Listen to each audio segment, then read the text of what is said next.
Hai, saya Tiara Sirenggraini dari Ilmu Administrasi Niaga akan menganalisis perusahaan Procter Gamble atau yang biasa kita sebut P&G. P&G merupakan perusahaan dengan sektor consumer goods atau FMCG. P&G merupakan perusahaan multinasional Amerika yang berkantor pusat di Cincinnati, Ohio yang didirikan pada tahun 1837 oleh William Procter dan James Gamble. John R. Moeller merupakan presiden dan CEO dari P&G saat ini. Spesialisasi dari P&G adalah berbagai produk kesehatan dan kebersihan. Produk-produk ini disusun dalam beberapa segmen termasuk kecantikan, perawatan diri, kesehatan, perawatan di rumah, baby, feminim, dan perawatan keluarga. P&G adalah salah satu merek terkemuka di sektor FMCG. Brand yang dibawahi oleh P&G adalah Gillette, Oral-B, Duracell, Ariel, Tide, Pantene, Head and Shoulders, Pampers. Merek-merek tersebut merupakan produk unggulan di bawah P&G. Unit Selling Proposition dari P&G adalah salah satu perusahaan produk konsumen tertua dan paling stabil yang tersebar di 180 negara. Segmentasi dari P&G adalah produk dan jasa untuk kebutuhan sehari-hari. Sedangkan targeting dari P&G adalah setiap rumah tangga, terutama kalangan menengah ke atas. Dan positioning dari P&G adalah produk P&G digunakan oleh customer untuk meningkatkan kehidupan mereka. Bisnis model dari P&G adalah retail dan mitra dagang. Saat ini P&G memiliki model bisnis berupa penjualan retail dan mitra dagang. Di dalam web id.png.com terdapat sistem portal pelanggan dan manajemen pemesanan untuk membantu mitra dagang perusahaan dalam melakukan pembelian, pengelolaan, dan promosi produk P&G. Penjualan retail merupakan kegiatan pemasaran suatu produk P&G dengan cara eceran atau satuan langsung kepada konsumen akhir untuk penggunaan kebutuhan rumah tangga atau pribadi sehari-hari, di mana bukan untuk dijual kembali. P&G juga memiliki 3 kegiatan utama, yaitu producing, distributing, dan selling. Bisnis model dari P&G adalah retail dan mitra dagang. Saat ini P&G memiliki model bisnis berupa penjualan retail dan mitra dagang.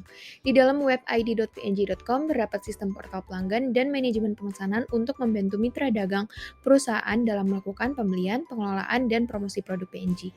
Penjualan retail merupakan kegiatan pemasaran suatu produk P&G dengan cara eceran atau satuan langsung kepada konsumen akhir untuk penggunaan kebutuhan rumah tangga atau pribadi sehari-hari, di mana bukan untuk dijual kembali. P&G juga memiliki 3 kegiatan utama, yaitu producing, distributing, dan selling. Selanjutnya adalah SWOT analisis dari P&G. Yang pertama adalah strength atau kekuatan. P&G memiliki lebih dari 300 merek secara global yang tersedia di lebih dari 180 negara. Yang kedua, lebih dari 100.000 lebih orang dipekerjakan di P&G secara global. Yang ketiga, P&G memiliki sekitar 24 merek yang memiliki penjualan tahunan lebih dari 1 miliar dolar. Yang keempat, mereknya memiliki daya ingat tinggi, visibilitas tinggi karena pemasaran dan periklanan yang sangat baik. Yang kelima, P&G beroperasi di lebih 80 negara. Yang keenam, merek P&G juga berkontribusi sebagai sponsor dalam acara olahraga dan hiburan besar. Selanjutnya, beberapa mereknya seperti Gillette, Duracell, Ariel, Olay, dan lain-lain adalah merek global yang terkemuka. Selanjutnya, P&G telah diakui melalui beberapa penghargaan lintas merek sektor secara global. Selanjutnya, sponsor acara gaya hidup, kompetisi, dan lain-lain telah membantu merek membangun hubungan dengan masyarakat. Dan yang terakhir adalah distribusi dan ketersediaan produk P&G yang sangat baik melalui supermarket, bahan makanan, online, dan lain-lain. Selanjutnya, weaknesses dari P&G adalah produk palsu yang dijual atas nama merek mereka menjadi perhatian besar bagi P&G. Yang kedua, produknya memiliki persaingan ketat dari pemain besar domestik dan merek internasional. Selanjutnya, opportunities. Yang pertama, P&G dapat memanfaatkan pasar pedesaan dan meningkatkan penetrasi di daerah perkotaan. Selanjutnya, merger dan akuisisi dapat dilakukan untuk memperkuat merek. Dan yang ketiga, meningkatkan daya beli masyarakat sehingga meningkatkan permintaan.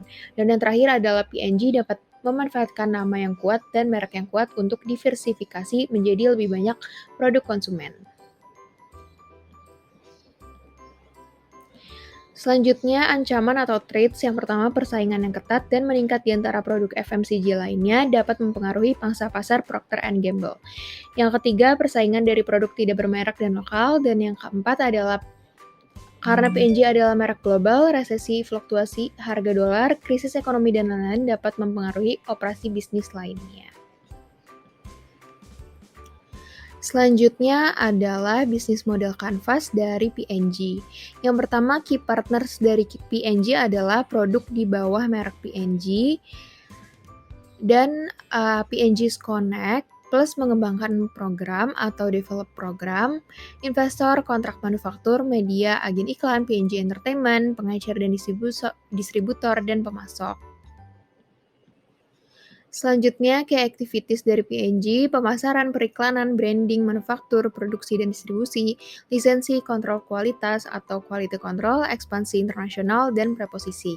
Selanjutnya, value proposition dari P&G, berbagai produk perawatan pribadi dan higienis, produk berkualitas, kehadiran besar-besaran di toko-toko, merek terkemuka. Dan customer relationships dari P&G itu adalah super savvy me atau coupons dan offers untuk customer. Selanjutnya ada key resource, yaitu perusahaan memiliki dan mengoperasikan sekitar 20 lokasi manufaktur yang berlokasi di lebih dari 20 negara bagian di Amerika Selatan. Selanjutnya memiliki dan mengoperasikan lebih dari 100 lokasi manufaktur di sekitar 40 negara. Selanjutnya, 65 merek utama menghasilkan 95% dari laba perusahaan. Dan yang terakhir adalah P&G's Connect plus mengembangkan program yang meningkatkan produktivitas lebih dari 60%. Selanjutnya ada channels. Channels dari P&G adalah pedagang massal, toko grosir, toko keanggotaan klub, toko abad, distributor, toko bayi, toko kecantikan, e-commerce, toko frekuensi tinggi, apotek, pengecer, super pasar, dan distributor. Kemudian cost structure dari P&G adalah bahan baku, biaya produksi, kontrak manufaktur, produksi, logistik, pemasaran, kantor, kompensasi staf, dan pajak. Kemudian revenue streams dari P&G adalah penjualan barang dan lisensi, dan yang terakhir customer segment dari P&G adalah pasar yang besar, rumah tangga, produk yang berbeda untuk target yang berbeda. Selanjutnya adalah competitive positioning analysis dengan framework Porter's 5 Forces Analysis. Yang pertama itu ada threat of new entrants atau new entry against Procter and Gamble. Dia termasuk ke dalam moderate force atau kekuatan sedang. Berikut penjelasannya. Yang kedua ada threat of substitutes atau substitution against the Procter and Gamble Company. Dia termasuk weak force atau kekuatan yang lemah. Dan berikut penjelasannya juga. Selanjutnya ada bargaining power of P&G suppliers. Dia termasuk weak force juga atau kekuatan lemah. Di sebelah kanan adalah penjelasannya. Selanjutnya ada bargaining power of suppliers. Dia termasuk weak force juga. Dan yang terakhir itu ada competitive rivalry atau competition. Dia termasuk strong force atau kekuatan yang kuat. Nah, selanjutnya itu ada supply chain management dari P&G. Yang pertama itu ada timber manufacturer, lanjut ke paper manufacturer, lanjut ke packaging manufacturer. Dari packaging didistribusikan kepada P&G, dari P&G didistribusikan lagi ke warehouse atau third party, dari third party lanjut didistribusikan ke store atau ke toko-toko yang tersebar di mana, dan selanjutnya ke customer atau distribusi terakhir dari supply chain management. Nah, di bawah ini ada chemical manufacturer dan plastic producer, itu juga akan dikirimkan, didistribusikan ke P&G, lalu dari P&G lanjut ke store dan ke customer. Yang terakhir ada strategi, rekomendasi strategi untuk P&G. Yang pertama membuat website khusus untuk pembelian produk dengan menyediakan metode pembayaran yang lengkap dan beragam dan layanan pengiriman yang lengkap supaya bisa menjangkau ke seluruh dunia. Yang kedua, bekerja sama dengan salon kecantikan atau perusahaan lainnya yang membutuhkan produk P&G secara terus-menerus. Selanjutnya, menyediakan kemasan kecil khusus. Mungkin ini bisa untuk produk shampoo. Kemasan kecil khusus travel ini supaya bisa lebih mudah untuk dibawa kemana-mana. Oke, sekian dari saya. Terima kasih. Mohon maaf apabila ada kekurangan.